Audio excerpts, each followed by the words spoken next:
I'm waiting, love. Place your hand in mine, I'll take you to the stars. Oh, I'll show you love. 大家好，我们又见面啦！大家今天过得还好吗？今天的大众占卜题目是：你心中所想的他会对你吃醋吗？以及他吃醋的动作又或者表现会是怎么样呢？台面上总共有3个选项，由左至右。最左边第一组月亮牌，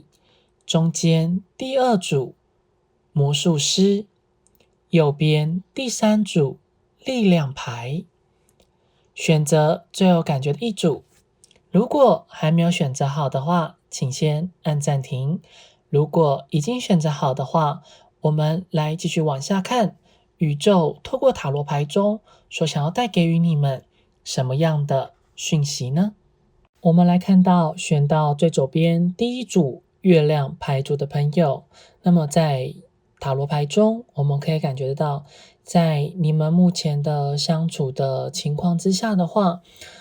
你们跟这个人之间的关系应该算是真的认识了还蛮久，又或者是说跟这人之间的关系相处上面，其实已经拖了非常久的一段时间，所以照理来说，选到这一组的你们，大部分来说都算是已经认识了好一段时间了，然后跟对方之间的发展的状况的话，其实大多数来说都是一个比较不理想的情况。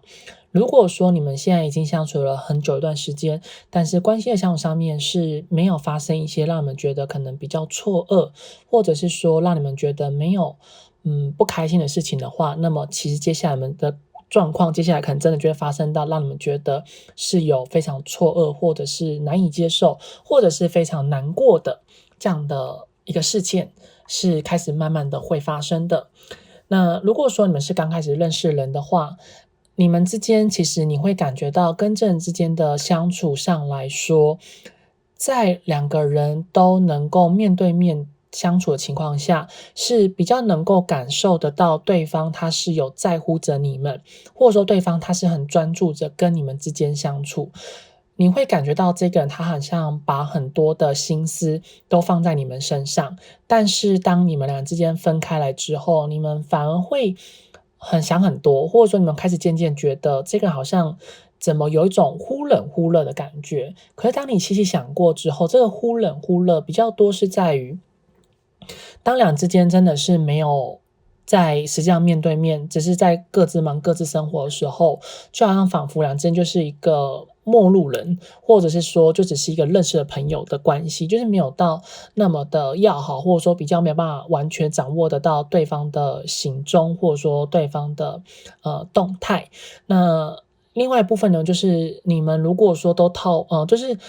比较多的人啦，大部分来说应该都会是属于面对面的，少部分就是会透过这种网络上的聊天讯息，但这网络上聊天讯息的来往的话，都是一定要有见过面，因为如果说只是单纯从网络上聊天认识的人的话，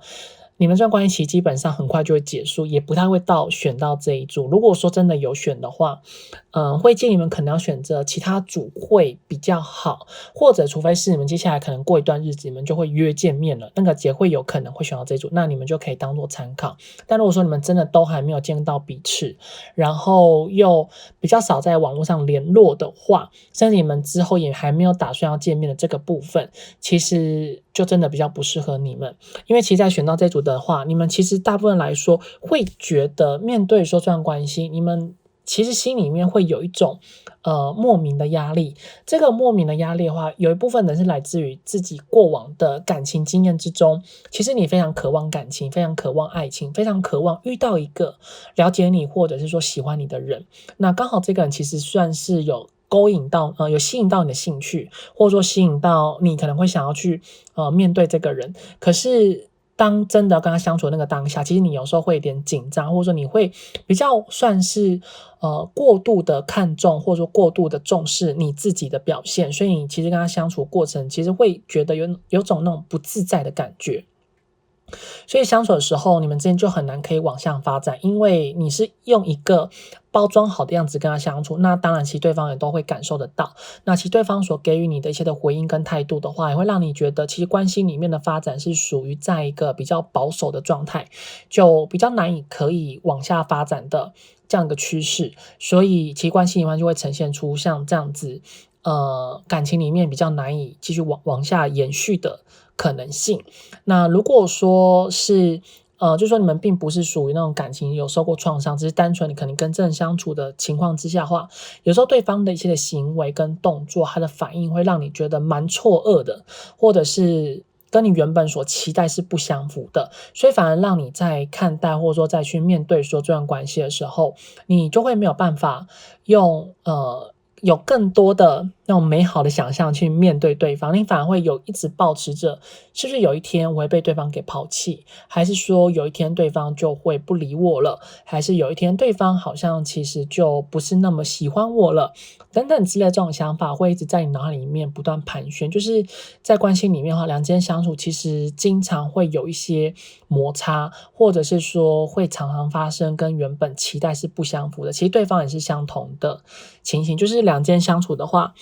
比较没有那种激情跟火花的那样的一个状态，就是就算有，其实它也是没办法延续到太久，就是很快就会被熄灭，因为两间在相处的过程里面还蛮常容易会因为双方的想法上不同，或者是说回话上面的文字的使用的方式不一样，那可能就会不小心触怒到对方，或者说让对方对你瞬间冷感，那其实对方也会同样的方式去对待你，那你可能瞬间冷感的这样的状况。所以其实两间相处的情形来看的话，比较多像呈现出一种比较难以往前进，然后大部分来说都是一直在不断的往后退。那如果说真的想要坚持下去的话，通常都是一定要花非常多的心思在这段关系里面，你要有很强的坚毅的心情跟力量，才有办法去面对这段关系。那其实这个人，当他如果说真的有喜欢的人，或者是说真的有遇到一个让他非常心仪的对象，或者是说希望可以把握住的那个人的话，那刚好真的遇到了什么样事情的时候，这个人他在面对于这种让他觉得心情比较不愉悦，或者说比较不美丽，或者是真的有吃醋的时候，他一开始心情上面会蛮复杂，就是他经常会胡思乱想。其实这个人他表面上有时候可能会让人觉得他是比较没有感情，或者是说他在对于说自己的人生中的方向，或者是对于自己人生中可能一些比较不是那么在乎事情，他可能没有那么多的想法。就是通常大家会认为，包含你可能会觉得这个人其实他是没有太多情绪，或者说可能没有太多的思绪，甚至当他在面对说自己很在乎的事情的话，除非到100%在乎，那基本上其实你会觉得这个人其实对身边很多事情都是无感的，甚至会觉得都与他无关，但这只是他在表面上所表现出来的样子，其实他私底下心里面非常多的焦虑，或者是说他的心里面其实有很多让他觉得比较难受，或者说比较不好的感觉。因为他在面对于感情的时候，其实他真的会没有办法用一种理智的心态去面对。其实他大部分来说，他虽然有想要尝试着去平复他自己的心情，或者说可以把他自己的心中的感觉跟感受可以稍微压下来，就是不要再那么的在乎，但他不管怎么做，其实都一直没有办法。所以对他来说，如果他真的要想办法去忘却，或者说慢慢的去放下那一种的不好的感受的话，他就会想办法把自己完全投入在工作之中，或者说会把他投入在人与人之间的关系上面。其实他这个人有时候当他压力大的时候，或者是说他真的心情不好的时候，又或者是他真的有吃醋到爆的时候，他就会乱花钱，他就会一直把就是除了工作他一直揽在他自己身上之外，那他其实也会一直乱花，就是他平常可能都会比较省，或者说他平常可能就是对于金钱上面的话都是有自己可能不太就是会花在自己觉得很重要的地方，但当他可能心情不美丽，或者说可能心情很郁闷、吃醋的时候，他反而就会把钱花在一些他觉得不是很重要的地方。其实他自己有发现，就是这个人通常就是会是属于那种省小钱花大钱的人，特别是在对于说他可能有吃醋的这种情形。其实这样的原因是因为来自于说他会用物质上面去填满，或者是说去填补他心灵上面那种空虚的感觉，这个是无意识的，就是说他其实本身并没有发现到这件事情，就是他平常可能房间多一些废物啊，或者是说他做了很多比如说去吃美食，他可能觉得本来吃美食是一件浪费钱的事情，但因为他可能心情郁闷或者说吃醋的时候，他就会去吃美食，那就表示他可能就是真的发生什么样的事情，他就心情很难压抑下，他就会透过这种不同的方式去弥补或者说填补他心里面那种比较空缺的心灵。然后再就是这个人他心情不好的时候，也会想办法去找朋友 happy 啊，去快乐，或者是就是会让他自己去跳脱原本可能在对于那种感情上的执着，或者说在对于情感上面让他比较去难以放下的这样的一个感觉，就是他其实会透过人与人之间的关系上的交流，然后来去跟他可能想要就是能够去忘却掉那种感觉的人相处在一起。所以因为这旁边有出现了一张圣杯侍者的圣杯侍者，所以你们要小心，就是如果说你们跟这个人之间原本是真的有一夜情关系的话，那么当这个人他吃醋的时候，他一定会去约炮，这是一个没办法否认，这是100%的事情。但如果说你们跟这个人之间是没有一夜情过的，就是没有一些那种过度亲密的状况的话，那其实也不用担心，对方只是单纯就是跟他好朋友而已，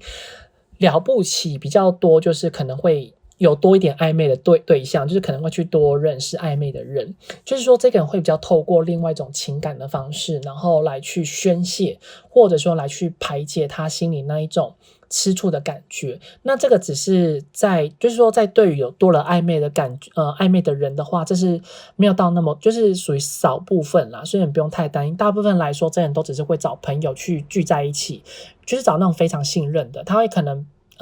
他会把自己的状况跟对方知道，然后对方可能就会带他一起去排解心里那种压力啊，或者说会带他出去玩啊，或者就是他们会一直花时间陪伴他。因为其实这个人他真的心情难受的时候，他会去找别人诉苦，或者是他其实会让对方知道他现在是被帮助的，所以他的朋友就会帮助他，然后会带领着他，只是在特别针对说你们本来就有一夜情的关系，然后现在碰到这个人，然后你们刚好可能晕船了，或者说你们可能开始有投入在这份关系里面的话，你们要小心，就是其实这个人他接下来可能就是他确实会有约炮的行为，就是会用别的亲密关系的方式来去替代原本那段亲密关系的这个状态。所以其实这个人吃醋的状况的话，其实让人感觉到说会有点比较不好。然后这个人其实他平常真的也是蛮怕寂寞的，就是他蛮需要有人去关注他，或者说他需要有一个人可以让他关注，就是当他在面对情感的时候，他是处于在一个比较不成熟的。因为在以台面上的牌卡中的话，因为我们有搭配其他的牌，所以其实意味着说这个人他是蛮需要透过需要他去转移注意力的方式的话，就是有一个人可以爱，或者是说他能够去喜欢上某一个人，去在意某个人，就是他在面对喜欢的感觉，他要分很多个层次，就是可以分在意、好感、喜欢，还有暧昧以及爱的感觉。那比如说这五个种类，又还可以再细分更多，就是他心里面在对于说跟每个人之间的那种爱情之间的关系，他可以分细到连他可能自己有点就是他自己可能会非常清楚，但是可能对于我们旁人来看的话，就觉得有点无法理解，为什么他可以把喜欢爱啊，或者说那种的感觉可以分得那么的细，就是每一个人在他身边就是扮演一个很重要的角色。每个人在就是说在他生命里，或者说在他感情里面是扮成什么样的角色的话，只有他自己才知道，他自己会做那方面的分类。所以其实你们选到这一组的人的话，其实这个人他本身在面对爱情的部分，他的心思是细腻的。如果说在面对说平常的朋友人际关系上，他反而没有那么多的想法，他只是会觉得聊得来，或者两之间相处得来就可以算好朋友。那如果说我们俩之间的磁场合拍，然后俩之间的想法上面是比较一致的话，那么其实就可以当好朋友，就可以当挚友，就是它的分类就没有像爱情中那么细。但是如果说像这组的话，它其实在对于说爱情的部分是真的还蛮细的，所以它吃醋的这些的表现的跟动作啊，我们其实最大宗来看，就是它就是会乱花钱，然后会找朋友。那如果说是有使用交友软体中的人的话，对方其实就会在上面继续狩猎其他的人。那如果说我们曾经是有上床过的话，那对方就还是会去找别人有上床的这个状况。但如果说你跟对方从来都没有做这种方面的事情，对方对你也没有做出任何就是想要跟你那种肢体上亲密接触的话，那其实这个人也不会去找别人约炮，顶多最多就是有多了几个暧昧对象，但是也不会到要下决定。那大部分来说选到这组人，其实这个人就是真的只是跟朋友聚在一起而已，所以要看你们的每个人不同的情境跟关系，才能去判断说到底是属于哪一种他的吃醋的表现。那其实当他与你们这段关系的话，洋洋会认为他会对你们吃醋的话，其实要看说你们到底认识了多久，还有就是你们俩之间的距离，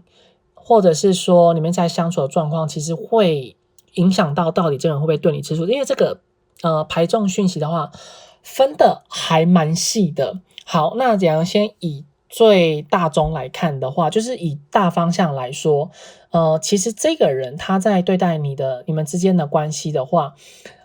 他其实一开始可能是对你有吃醋的感觉，或者是说他一开始其实对你们是有特别的在乎，会想要去多认识、多了解你们是什么样的人，甚至他也会想要明白说他到底对你什么样的感觉。其实一开始这个人他在对你吃醋的时候，他本身是并没有发现到，是在随着渐渐吃醋的几率越来越高的时候，他确实就会感觉到说，其实他对你是有一个不同的感觉，或者是说有一些比较特别的氛围，或者是就会开始想很多，就是他会不自觉的发现到说，为什么我的脑海里面经常会出现你，或者是说经常会对于你们这段关系，他反而会有很多的期待，所以反而这个人他在对待你们这段关系的时候，大部分来看，他对你吃醋的状况下是他自己都没有发现的。所以如果说你们从来都没让这个人吃醋的话，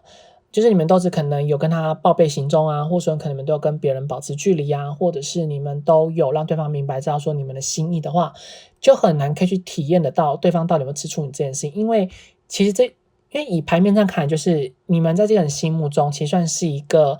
蛮有紧密存在的这个部分，就是对方会觉得他不会失去你。如果说真有一天他失去你的时候，一开始他会愤怒，然后他会感觉到有一种他想要往哪个地方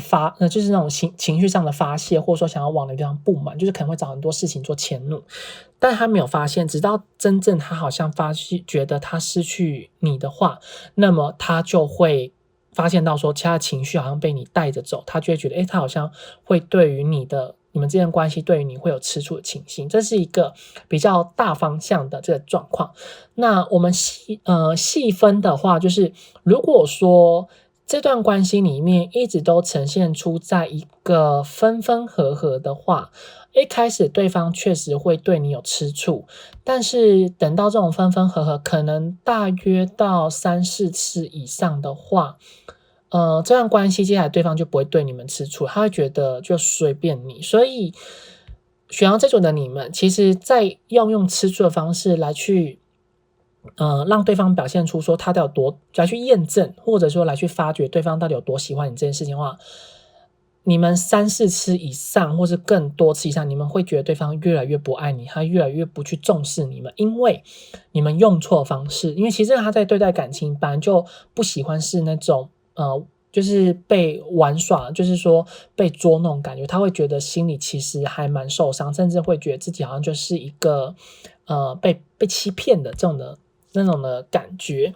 那如果说你们这一段的关系是本来开始是好朋友，然后渐渐的开始有那种暧昧的情愫的话，那对方确实对你一定会吃醋，因为他会认为原本你跟我比较好，为什么你突然之间对我的感觉或对我方式开始会有一种变调。那种变调的方式，因为他才停留在你们朋友，他其实自己本身可能也没有太多的想法对说是不是有进入到暧昧状况，因为这个进入到暧昧状况是其实连他自己都没有发现。那这样的情况下的话，其实对他来讲就会是一个吃醋的情形，就是说他认为原本关系就是很轻松自在，但是为什么有一天你突然可能对别人比较好的时候，我反而会觉得可能心里面有很多的不爽快，或者是说会觉得你好像被别人抢走这种感觉的时候，那么这种吃醋的心情就会出现了。然后这个吃醋心情的时候出现的话，他开始就会去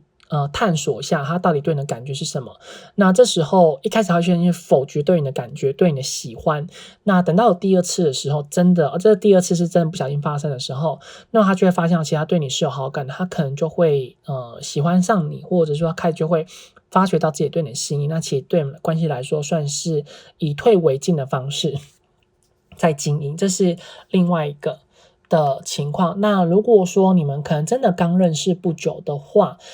对方他绝对不会对你们吃醋，这个当认识不久就是在1个月以内，就是对方绝对没有对你吃醋。为什么他绝对没有对你吃醋的？是主要在于说，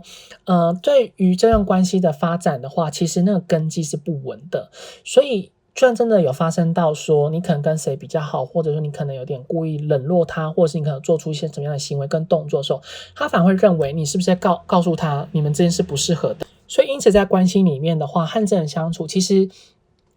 他应该算是蛮聪明的，然后他这人其实也是想的还蛮多，因为他在爱情里面他蛮需要就是被鼓励，或者说他蛮需要有一个自信心来去撑住这段关系。所以如果说这段关系总是一直好像就是被考验着，或者说好像都一直有那种伤痛想要去戳住他，或者是想要一直去控制他在对说情感中的这种对待方式的话，其实就还蛮容易会造成说他在面对说这段关系，就是他不会想要想的那么的多，或者说他反而就会希望自己的心情不要那么容易受到影响。因为在面对感情你们之间的这段关系的时候，其实他基本上是抱持一个比较正向，或者是说比较乐观的态度的想法去面对，或者是他会比较想要就是认真的经营。就是他在经营的过程里面，确实他的行动行为上面会让你觉得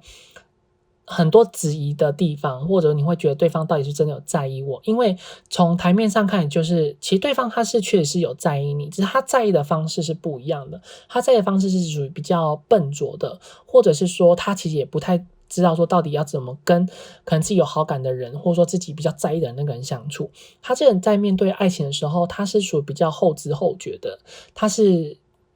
会先被对方伤害过之后，他可能才会发现到其实自己是喜欢上对方的这一类型的人，就是有点到说是用凭实力单身型的人。所以大家在面对说我们这段关系，他确实一开始只是抱持着想要跟你就跟你相处上面的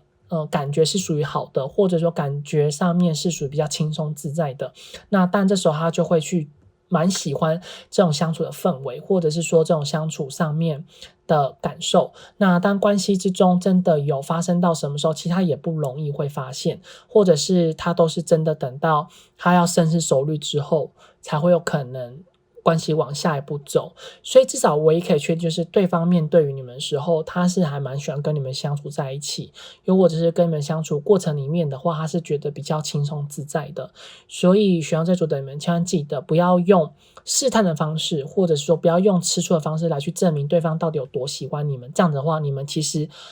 真的会去失去掉这个人，甚至对方反而会有点讨厌你们，甚至会想要去拉开你们之间的距离。所以建议你们就是真的不要因为对方不理你们，然后你们就想要用吃醋的方式，或者说想要去测验他，这个真是错的。你反正就是顺其自然，这个才是最正确的方式。因为其实这个人真的只是面对感情是属于比较逃避的心态，或者是说是真的比较后知后觉这样的状况。好，这边就是以上选到这组牌组的讯息，希望对你们会有所帮助。如果对你们有帮助，或者是对你们有所共鸣的话，在影片的左上方有洋洋的联系方式，可以与洋洋预约个人的占卜，那或者是帮洋洋订阅、按赞、留言、分享、开启小铃铛。那我们就下次再见咯。那希望宇宙可以为大家心想事成。好，我们来看到选到中间第二组魔术师牌组的朋友。那么在透过塔罗牌中，宇宙讯息其实在选到这一组的你们，目前你们的相处的状况之中的话，似乎这段关系应该是真的相处了真的好长一段时间，或者是说这段关系你们已经经历过很多次分分合合。那你们在面对说这段关系的话，其实你们的心态是蛮矛盾的。这个矛盾点原因是在于说，你们真的有想过要去离开这段关系，你们有想过说对方既然没办法给予你们承诺，或者说没办法做到你们所想要的，又或者是对方好像其实都一直在拒绝你们这个告白的话，那么你们其实都一直很想要去离开这个人，但是就是碍于说有一部分就是你们其实本身是有一种灵性的，就是你们知道你们可能前世今生是很有缘分，所以你们没有办法放下这个人，就是你们非常清楚的知道这前世今生的缘分。有的人可能是透过塔罗牌占卜，或者是有的人是透过比如说一些宗教的方式知道，或者是说用心灵催眠的方式知道，这是一个对于说前世今生可能比较清楚的人。然后再来就是另外一部分，就说你们可能在这段关系里面的话，关系之中你们会觉得自己其实经常没有被对方给温柔的对待，或者是说会感受不到到底对方有没有很在乎你们这件事情。因为选到这组你们真的好像很少有机会可以一起出门这件事，就是两个之间单独出门啦。就选到这组你们单独出门的机会真的非常少，如果说有的话，大部分来说都是大家一起出去，那绝大多数的话，你们可能真的连一起出去的机会都还没有，你们可能就一直在等待着，然后跟对方依然就是保持着一个联系上的关系，或者是说你们都只保持在一个和谐的状态，但实际上你们这段关系，你们一直都觉得自己好像是被对方给冷暴力，或者是说被对方其实对待你们方式的话，会觉得比较没有那么的友善。就是这段关系里面是真的缺乏了很多可以实际上单独相处的这个机会。如果说真的有时候也都只是在大众的公众场合，例如说像是他的工作环境、你的工作的环境，又或者是在团康活动这样的一个情形之下，那事实上你在面对这个人或者说跟这人相处的过程里面的话，你们真的花了蛮多的时间、金钱还有精力，就是这个人其实他的情绪上面可能会让你常常觉得说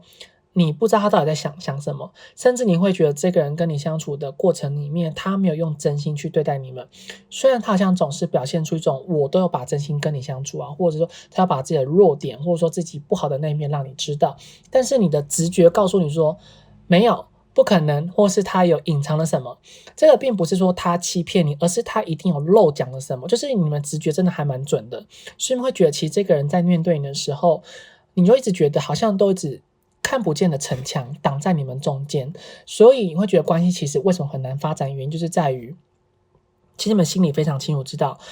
对方真的就没有如同你们心中所想的那样子，或是说并没有如同你们那样子喜欢他一样那么的喜欢你们，所以关系中会常常觉得两人之间就像是一个不同的世界的人。可是当你真的想去离开这个人的时候，好像就仿佛会有一些事情把你们给牵制住，或者说会把你们给留下来，或者是会让你们想要去停留在这段关系，又或者是这个人会想要找什么事情来请你帮助他，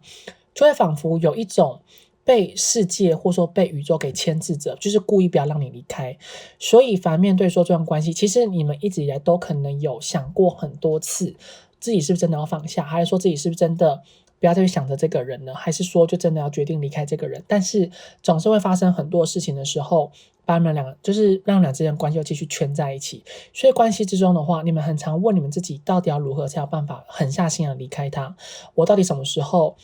才有办法有勇气去面对这段关系最真实的样貌。因为其实你们非常清楚的知道这段关系里面的结局跟结果，但是你们实际上没有那个勇气去面对，只是你们一直其实真的有很多想法浮现啦，但是你们就是没有那个真正下定决心的时候。就算你们真的下定决心了，好像就会有一种东西莫名的把你们牵引回来。所以关系里面的话，都只呈现出一种进进退退分分合合的这样的情形。然后再就是其实在关系之中的话，这个人他如果说真的有遇到一个很在意或者是说很喜欢的人的话，我们先分两个面向好了。第一个，如果说是以朋友之间的关系，因为其实从牌面看出来，其实他在对待朋友跟对待喜欢的人那种吃醋方式是完全不同的。我们先讲朋友的关系。如果说是朋友之间的关系的话，这个人其实他会找很多事情去找这个人，或者说去找这个朋友，想要跟他分享他的一些心情啊，或者是说去让对方知道他可能最近发生什么样的事情，希望可以获得帮助，又或者是可以可以去了解到说，可能这个朋友他目前的生活状况是有需要他帮忙的，因为他这个人其实在面对说朋友的时候，他是蛮慷慨的，然后他也是非常重视朋友两个人之间的关系的情谊，或者是说两人之间来往的这个频率，他会比较希望说朋友之间的关系是可以一直都保持着联系，然后两人之间或者说大家之间的感情都可以非常的和睦，并且他也希望说自己其实在一个团体中的关系里面是站在一个疗愈者的角色，或者说是能够倾听他人心事的角色，或者是能够给予对方带来人生中方向的这个角色。所以当他觉得自己可能被朋友给冷落的时候，他就会莫名的想要变成是一个比较鸡婆的人，或者说莫名的会想要去干涉别人生活。其实他对那个人本身就只是单纯朋友的关系，只是他不喜欢他的朋友好像被别人给抢走的感觉。所以如果说是真的跟他认识那种10几年的朋友，或者说那种5年以上啦，5年以上都是稳定聊天的朋友的话，其实当对方突然不理他，或者说对方有点跟他保持距离的时候，他就会受不了。所以意味着其实这个人他蛮喜欢朋友之间聚在一起的这种感觉，或者说蛮喜欢朋友之间相聚的这种氛围，或者是蛮在意朋友可能对他的评价，或者是他在朋友的面前他所展现出来的那种的气势，或者是说那个的样子。然后他在对他朋友的时候，他大部分来讲都会比较有私心，就是当对方可能真的比较冷落他，然后他要去多管闲事，或者说比较鸡婆的时候，他就会付出他所有的时间。所以有时候你应该会感觉到说，这个人他在面对朋友的时候为什么会那么好的原因，就是在于他把每一段关系，不管是朋友还是爱情，其实他都看得算是蛮知道说他到底什么样的人生阶段要以什么样的关系为主，或者说这个人对他来说是有多重要，他就会花多少时间。因为像有的人不管在面对什么样的关系，可能都会对待一致，或者说有人会把爱情看得比较重要，有人会把朋友看得比较重要，那有人会把朋友分很细。那其实这个人就是对待于说认识很久的朋友的话，他就会一心一意、全心全意的去了解对方，或者说去照顾对方，或者说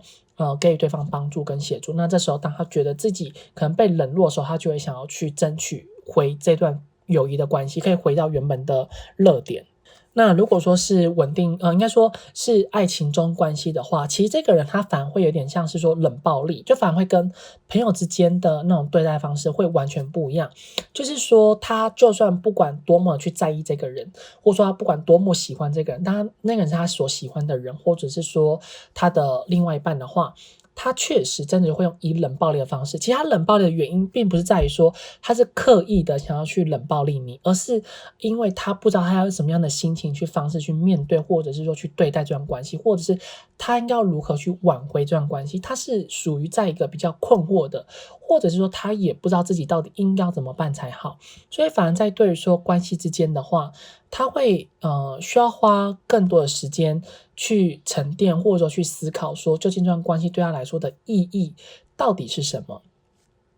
所以当他还不清楚到底要什么样的方式去面对的时候，他用以冷暴力的方式，会用冷处理的方式，他反而会用一种比较懦弱的方式。那如果说当对方想要来去跟他质问清楚，或者说想要去推动这段关系，当他感觉到有一股企图心想要去推动关系，但他自己本身又还不想要去认真面对的时候，他反而就会对那个人讲出一些比较狠心的话，或者说会讲出一些违心之论，就是会讲出一些很多的气话，所以会认为这个人他到底在想什么。就是说如果你们是真的曾经有交往过中的人的话，你们就会发现到这个人他吃醋的时候特别的难哄，或者说很难可以去知道他在想什么。就是他当情绪的当下，你越想要去理他的时候，他就会反而越刺你，或者说越想要去伤害你。其实你当下也知道说他并不是真心真意这样去对待你，但是他的行为就是会让你觉得他的就是会让你感觉很受伤啦。那事后一定会来跟你道歉。但如果说你们是属于那种暧昧中的人，就是关系是不明确的人，那对方对你的冷暴力，你们不管再怎么去找他，他就会离你们越来越远，必须要等到你们可能跟他完全断联了1-2个礼拜以后，他才会回来找你们。就是等到他的情绪是比较平缓了，或者说让他的情绪是属于比较缓和，比较不会再把心思想法一直注入，或者说一直专注在这段关系里面的话，其他反而就是会回来就是跟对方道歉。但他道歉的方式就是让人觉得很错愕，就是他不会说对不起，他觉得说我最近可能心情不太好，然后或者是我最近发生什么样的事情让我觉得很难过，或是现在的话可能工作上不顺利，他觉得人生好像没有意义了，或是他不知道他的人生方向是什么，就是他会用一种好像跟他有关的事情来去跟你讲话，就是做那个开头，就是意味说他希望你可以原谅他，或是他希望你可以知道他其实不是刻意的，他只是情绪上面的控管没有到那么的好。所以其实这个人他在吃醋的动作上表现会让人觉得他怎么会对朋友那么好，然后再对待自己喜欢的人，或说对于自己所在意的人为什么会这么的伤害对方，就是在于说其实这个人他会因为他太过于害怕失去自己所拥有的东西，或者说自己的本身的专注力，就是他会比较重视他自己，所以才会用当他有那种被抛弃的感觉，或者说当他觉得自己是有被伤害的时候，就会不自觉去伤害别人，只是为了想要去保护他自己，这个防御的机制而已。因为朋友再怎么伤害他，其实朋友都不会离开他，但是另外一个人另外一半或者说喜欢的人伤害的话，就有可能会因为个性不合就选择离开他，反而就会变成是一个陌路人、陌生人。那这时候他反而就会觉得关系就是会比较容易让他感觉到有压力，那这时候他就会有那种机制出现。所以其实这个人他的想法上面难免会让人觉得是比较怪异的，或者比较难以去因为说还没在一起之前的话，会觉得这个人有点难相处，甚至会不知道这个人到底他为什么这么做。但是如果说你们有在一起之后，就会知道自己就是不能一直去戳对方，或者就是对方他可能吃醋的时候，就是先让他冷静一下，让他心情比较平复之后，你们再去靠近他，再去跟他说清楚，再去跟他问明白，他其实就会对你们有好脸色了。那其实这个人的话，在面对说你们之间的关系，或者说在面对说你这个人的话，其实好像似乎对于他来讲啦，其实这个人他真的比较爱他自己，或者是说他是真的比较是专注在说他个人的感受跟情绪上面。所以其实这个人对他来讲，关系里面，或应该说在你们这段关系里面，他更加是重视他自己。所以当关系之中真的有发生了什么样的事情的话，如果说你们是属于在工作上是有来往的，金钱上是有来往的，或者是事业上是有关系的伙伴的话，对他来说，他是会蛮在意你们的，然后他也是会对你们有所吃醋，因为他会蛮担心说你们离开之后，他是生活会过得不好，或者是说你没有在他身边的话，是不是他会觉得他是不是就是他的财富是就会没有了，或者说他的工作上的表现是就会受到影响，因为这个人他其实想法上面会比较有一种现实的感觉，也就是说他蛮希望说自己的另外一半或说自己喜欢的人的话是能够陪伴着他，或者说是能够在他工作领域之中，所以甚至其实你们之间相处的关系是有商业上或者说金钱上关系的话，他确实有考虑过说是不是要跟你们有一个未来，或者是说是要跟你们尝试着多相处看看，所以你们才认为就是有那种合作关系的人的话，会一直感觉到对方好像都是离不开你们，或者说对方好像都一直会主动的找你们的原因，就是在于说他会真的比较重视他自己个人的利益，或者是说他个人的生活的情况。那如果说真的当你抽离了，或者说当你不见了，这个对他来说是一个很大的影响。那到底对你来说有没有一个个人的私人的感情？以台面上来看的话，其实比较像是朋友，或者是说比较没有重视到说非你不可。所以我们就从上面的解释就可以明白知道说，如果说我们真的只是在于没有那种你们虽然有重叠的交友圈，或者说重叠的生活圈，但你们本身是没有利益上往来的话，那其实就很困难，你们就比较难以去绑住对方，然后甚至对方其实也不太会去对你们有吃醋的感觉。但如果说你们中间是有共同朋友，然后是他的家人，或者说是他认识好几年以上的朋友的话，那反而对方可能会有机会对你们会有那种吃醋的表现，或者说吃醋的感觉。但那种表现跟感觉的话，通常是属于比较短暂的，就是没有那么的快，就是反正就是那种只有一下下而已，就是好像就是那种刹那间的感觉而已。所以在以他来看的话，你们这段关系跟他来说更像是一个互补，或者是说朋友之间的关系。所以因此可以知道说，在你们这段关系里面的话，他本身是比较是抗拒吃醋，对你是有吃醋的感觉。就算如果说真的有，那其实对方在对待你的时候，他会比较像是小心翼翼，因为他想要去明白了解到说，究竟他对你是什么样的一个感觉跟氛围。那基本上他本身是比较抗拒这段关系的，所以不知道说雪狼债主的你们是不是本身在关系之中的话，是属于那种比较没有办法被接受的关系，就是这个不能被接受关系，就是对方他原本是真的没有喜欢你们，或者说他认为他不能喜欢上你们，就是不能够喜欢上你们的这段关系的话，他就会认为他本身是抗拒者的，甚至如果说你们强硬着要把他绑在你们身边的话，他反而就会逃离得更远，所以你们会反而更难的能够去把握住得到他，或者说反而会很难的可以去抓住得到这个人，就是因为对他来讲，关系之中，因为他就不能喜欢上你嘛，那他既然想要选择让你们之间保持距离的话，那你又想要把他绑住的话，那其实对他来讲，这是一个很困扰的事情。所以他其实与其说对你有没有吃醋，他反而是想说他到底有没有讨厌你，他反而会更加探索这个部分。但如果说你们是属于那种比较一般正常的关系的人的话，其实对方他在对你吃醋，就是刚前面提到的，如果说我们撇除掉工作，那一般生活状况之下的话，他就真的也不会对你有太多吃醋的感觉。那当真的他对你真的有吃醋的时候，其实他的行为跟表现是真的会蛮明显的，因为他就会想要去吸引到你的注意力，但是当他吸引到你的注意的时候，他又不想要去当那个愿意低下头的人，所以当对方对你表现吃醋的时候，就是刚刚前面所提到的，他表现吃醋的动作的那样的状态话，就是真的只能让他放着一下，放在旁边。那这个人他其实有时候会通常透过行为方式先明白的知道说，到底他在你心目中有没有一个分量的存在，还是说只是他一个人单相思，还是说他自己一个人是单方面的想法。其实他这个人在面对说你们之间的关系之中的话，他本身也不太想要去放弃掉你们，或者说也本身是蛮喜欢跟你们之间相处的这个感觉，或者是说相处的模式，只是说在对于说关系中往下一步走的话，他还真的没有想的那么的多。但如果说你们是属于稳定交往中的人的话，对方其实有考虑要跟你结婚这件事情，但是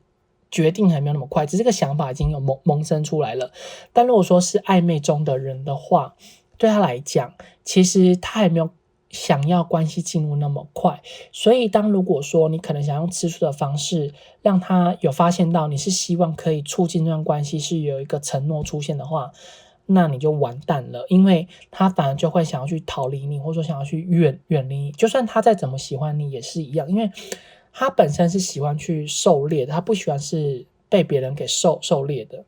就是不喜欢当猎物，他喜欢当猎人。那如果说你们是属于单恋中的人的话，那更不用说，对方对你的感觉根本基本上就只是朋友，还没有到说想要有那种在一起的想法，或者是说还没有到说想要有那种进一步的发展。那如果说你们是属于比较少联络的人的话，其实会建议你们先跟之间当朋友，因为他一定不会对你们吃醋的原因，就是在于说他本身就已经很抗拒这段关系的发展，又或者是他日常生活里面就已经很多事情要让他去忙了，那你可能又想办法让他对你吃醋，或者说又想办法让他对你有感觉的话，他会觉得更烦躁。一开始肯定会发现到说他好像有点动作，是因为他想要去弄清楚说你到底为什么最近会有这些行为跟动作。可是当他真的发现到，或者说当他觉得你好像都不想这样，不愿意让他知道，他也觉得就是想放弃。就是在对于说可能比较少联络的人的话，对他来说这段关系的坚持度跟经营度是不够的，是不足的，那他当然就没有更多的心思想要去管理好这段关系，甚至他可能也没有太多的心思想要去面对说这段关系。那这时候对你们来讲的话，可能就会是一个比较没有办法可以往下一步走的。所以其实纵观以上来看的话，基本上这个人对你是没有太多吃醋的感觉，不管你们有没有交往在一起，也都是一样。所以这是我们这一次呢这个大众占卜的一个主题的答案。好，那的话以上就选到这组牌组的讯息，希望对你们会有所帮助。如果对你们有帮助，或是对你们有所共鸣的话，请帮洋洋订阅、按赞、留言、分享、开启小铃铛。如果有需要预约个人付费占卜的朋友，在影片左上方有洋洋的联系方式。我们下次再见咯，拜拜。我们来看到选到最右边第3组力量牌组的朋友，那么在透过塔罗牌中，宇宙的讯息就是在你们目前相处的话，选到这组的你们，洋洋会认为这组你们是不是其实不太敢跟对方告白，或者说你们曾经有透过暗示的方式让对方知道，或者是有透过明示的方式也想让对方知道，又或者是可能有的人是已经有告白过了，然后对方他有明确的让你们知道是不可能的，那你们又不想要离开他，然后你们又一直继续待在这段关系里面。所以这段关系之中的话，如果说是稳定交往中的人选到这一组的话，大部分来说你们应该知道对方是有其他的出轨的对象，或者是我们这段关系里面是有第三者才会适合这一组。如果说是稳定交往中，你们确定你们感情是非常好的话，就不适合。因为如果是稳定交往中的人选到这一组的话，通常你们之间的关系其实没有到那么的好，或者是说关系里面其实就是真的有第三个人去干扰你们的关系。那少部分是他的家人去干扰你们，但大部分来说是真的有他其他的暧昧对象。那还有刚刚前面提到的关系里面有透过明示、暗示或是告白过的话，对方其实都有明确让你知道他跟你之间就只想当朋友，那你们就是愿意委曲求全，愿意就是比较卑微的待在他们身边。所以其实跟他相处的话，你们还蛮常就是不敢说太多，或者说你们可能不太敢想要就是跟对方要求他可以对你们有多好。所以似乎在选到这种你们，其实你们在这段关系里面，你们表现的样子会算是一个比较卑微，就是就是说就是让人觉得蛮难过的这样的一个身份。其实你们也知道说自己不应该这样子，如果说你们也非常的明确知道说其实自己应该要去放下这段关系，但是你们就是对这件事有一种执着在，或者是说你们是真的蛮相信可能跟这人之间是有未来的可能性，所以就不晓得说选到这组你们是不是真的很常会有做一些大众占卜的人才会也会选到这一组啦。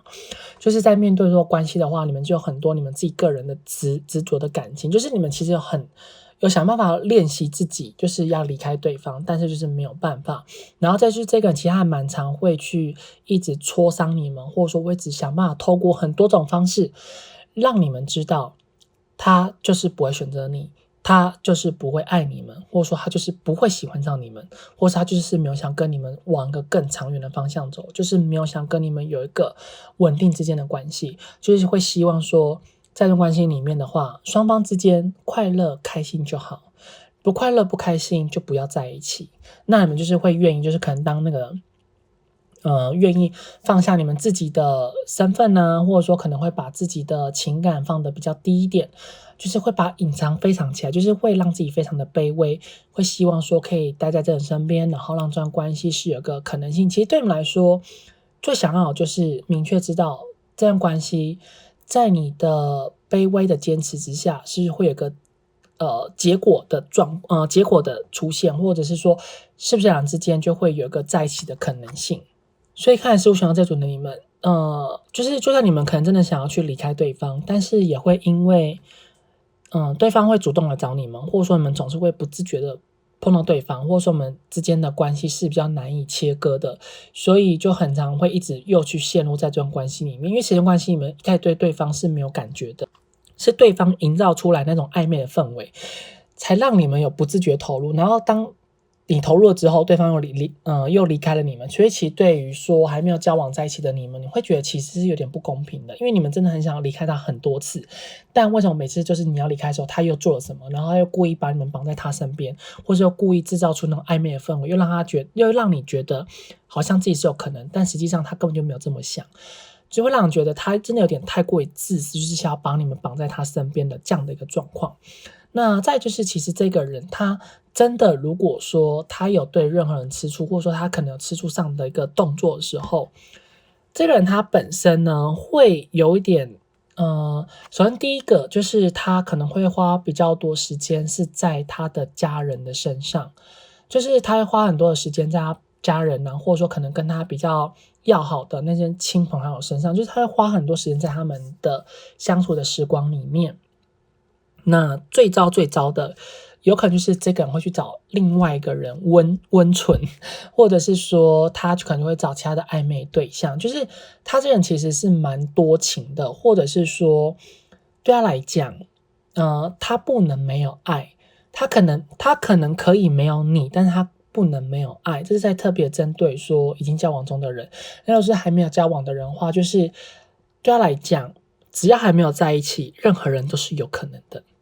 就任何人都是有机会，所以其他这种想法上面的话，就是会让人觉得，他其实这个人就是因为他会让人感觉到是一个蛮温暖的人，或者说他是一个蛮热情的人，或者是他是会把比较多的感情投入在每个人之间关系里面，所以他就会没办法让自己一个人下来。如果说他就算真的有可能一个人的话，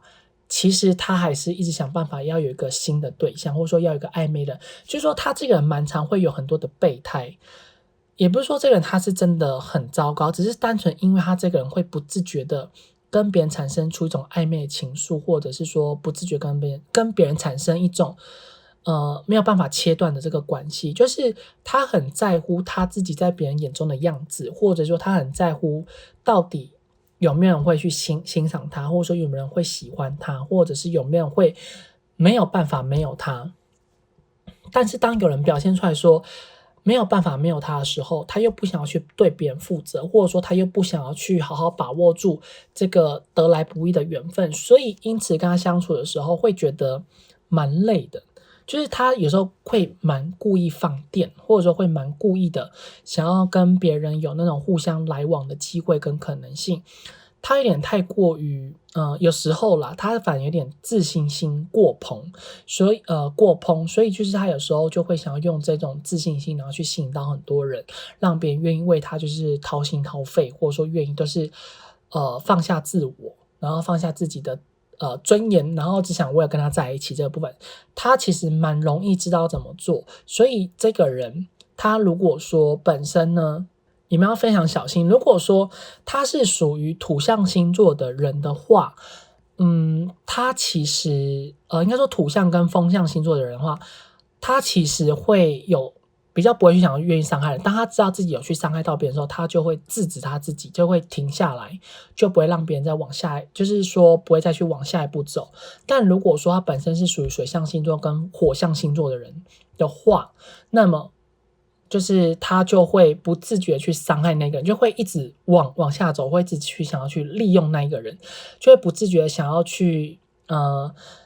就是说对他来讲，这个人对他很重要的话，就不想去把那个人就是不想放开他，他就讲说，虽然我们这件事没有办法在一起，但是我还是很希望你可以陪在我身边，你对我来说是很重要的人。就是讲这种鬼话连篇的话，就是明明不想要跟对方在一起，但是又想要把对方把他绑在自己的身边，就是一个比较不负责任的心态。所以事实上，这个人他在面对说吃醋的时候，感情的时候，他其实有时候会有一种想要利用别人，所以你们要去稍微想一下说，到底这个人是属于哪一如果说是水象的话，例如说像是天蝎、巨蟹还有双鱼，那火象的话就是牡羊、射手跟狮子，它是最有期一定会有这样的一个状况出现，你们一定要特别的小心。然后这个是在于说第一个部分就是如果说他吃醋的话，就是会以这样的方式去把握住那个人。然后再就是另外一部分，就是当他这吃醋的时候，有一部分人他就是会为了想要去控制你，想要看到你痛苦，他就会讲出一些很伤人的话，他会故意去刺伤你。这个刺伤你跟上一组不一样的地方，就是他这个人会往你心里面最痛的那个地方戳，会一直戳。他知道你在意什么，他就往那个地方戳。例如说，他知道你就是喜欢他，那明明不适合，他就一直不断跟你讲说，为什么之间不适合？为什么我会不选择你？那为什么你就是会这样子伤害我？那我就觉得我应该要去反击。就是说，他虽然有时候就算真的没有喜欢上你这一，但是他就会对你产生吃醋感觉的时候，他就会一直不会去伤害那个人。所以如果说跟这人在一起之后，会发现到这个人当他知道你的弱点，你在意的什么，他就一直不断往你身上戳，甚至他比较缺德的地方是他会去攻击你的个性，然后会去把你讲的一无是处，然后他其实并不是想要去说服你，他单纯只是想要去让你愿意为他低头，然后愿意呢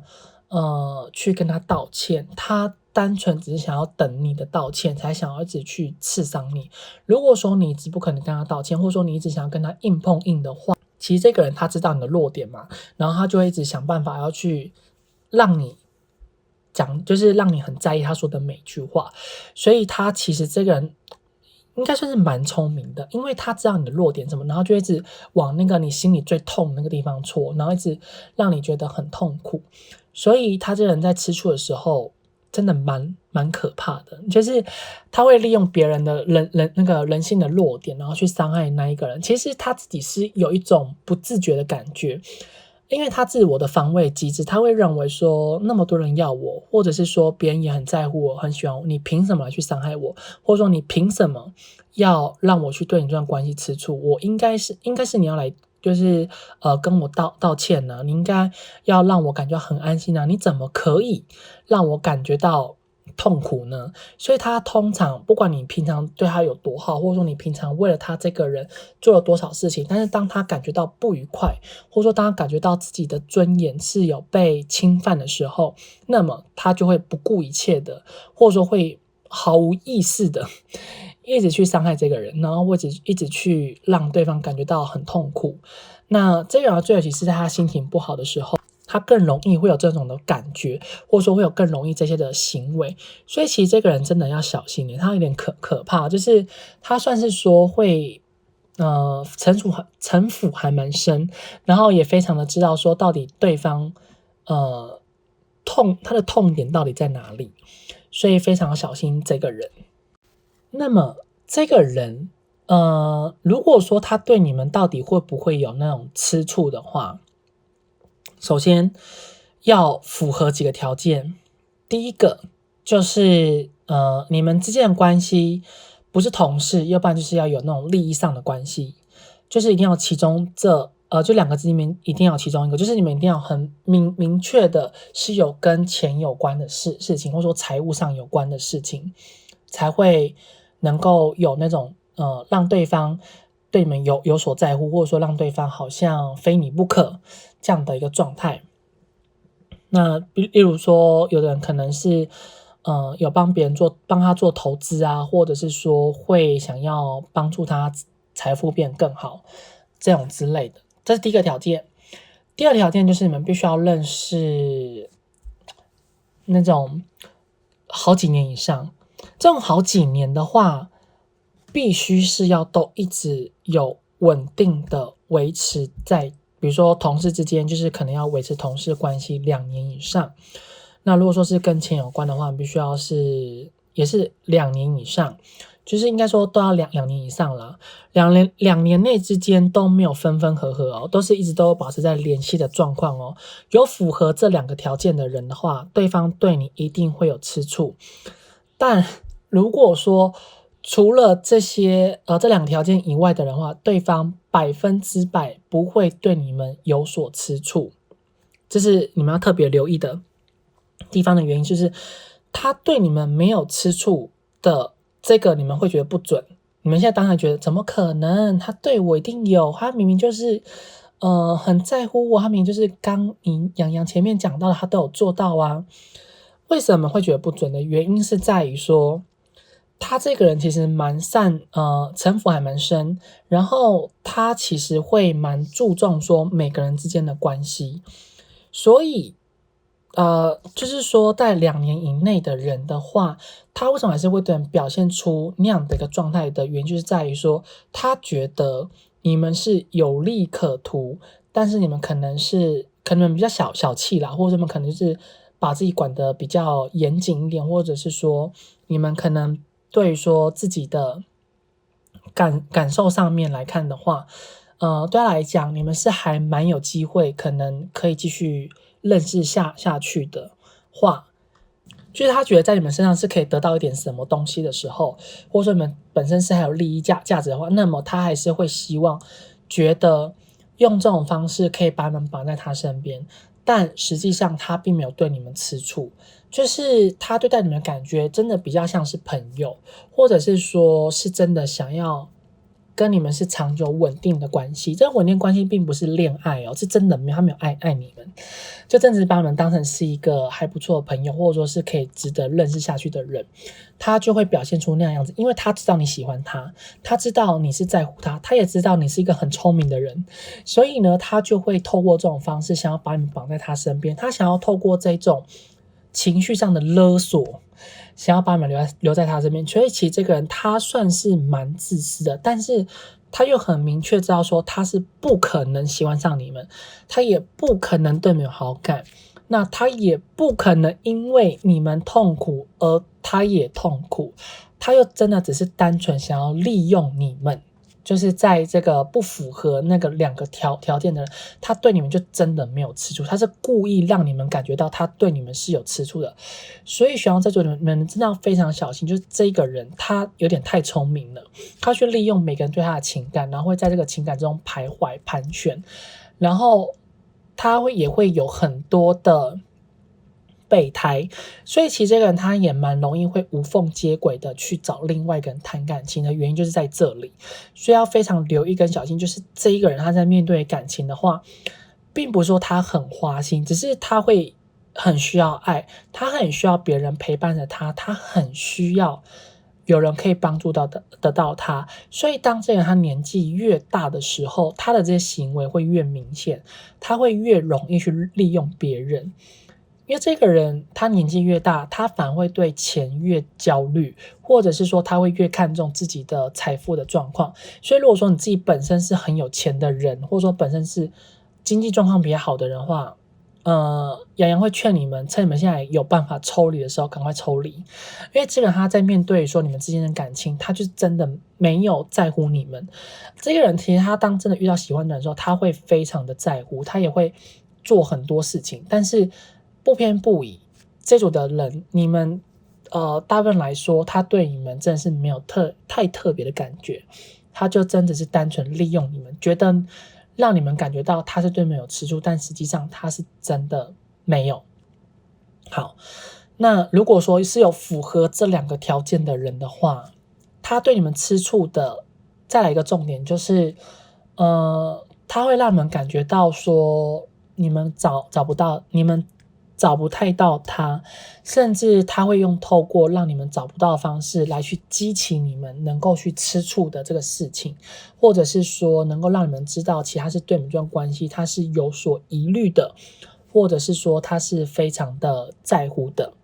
因为他这个人本身就是已经有点自我，或者是说他本身的就是他的自信心本来就是比较足够的，然后他又会不知道说该如何去表达自己到底有多在乎你的这件事情，所以其实他蛮常会可能用说他可能工作很忙，或者是说他现在工作上很多的事情，或者说可能最近为了工作而烦恼，然后去减少你们之间相处的机会的话，就表示这是他已经有正在吃醋的前兆了。面对说你这段关系，他其实是基本上是没有办法没有你们的，那他在不得不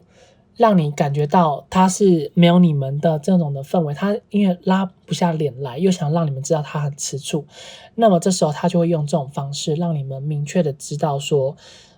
现在我很痛苦，希望你可以赶快来安慰我。那只是他有时候会嘴硬啊，因为他可能说他工作今天很忙，然后说没关系啊，我可以陪你啊，或者是我可以等你啊，那他又说不用。这种的话，其实他就是在违心之论。其实如果说你在公司楼下等他，或是你刻意等他，他其实你很爽很开心，你们关系很快就和好了。所以基本上选到这组的你们一定要分，就是条件的情况下是非常重要的。因为如果说你们是没有符合跟前面那个条件的话，你们真的不用花太多时间在这个人身上，因为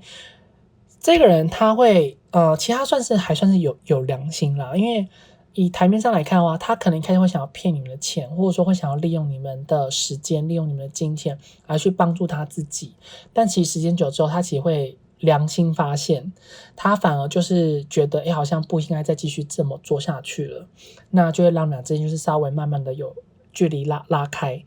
但如果说这个人比较年轻一点的人的话，就例如说像是30岁以前，我们以30岁做一个分水岭。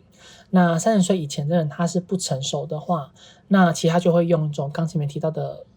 冷暴力，或者说言语暴力，又或者是会去找别人这种方式，然后只是单纯希望说你可以花时间金钱在他身上，然后让他愿意去对你回心转意。但如果说是30岁之后的话，他就会希望你，他反而就不会对你那么多的冷暴力，他反而就是会希望你从你身上拿更多钱，然后让你去愿意花更多时间、更多金钱在他身上，然后可以去让他的感觉变得越好。他反而看到你很痛苦就很开心，就是在特别针对说他明明就不会对你吃醋，但是又会故意表现出来是想要从你身上得到更多的好处。所以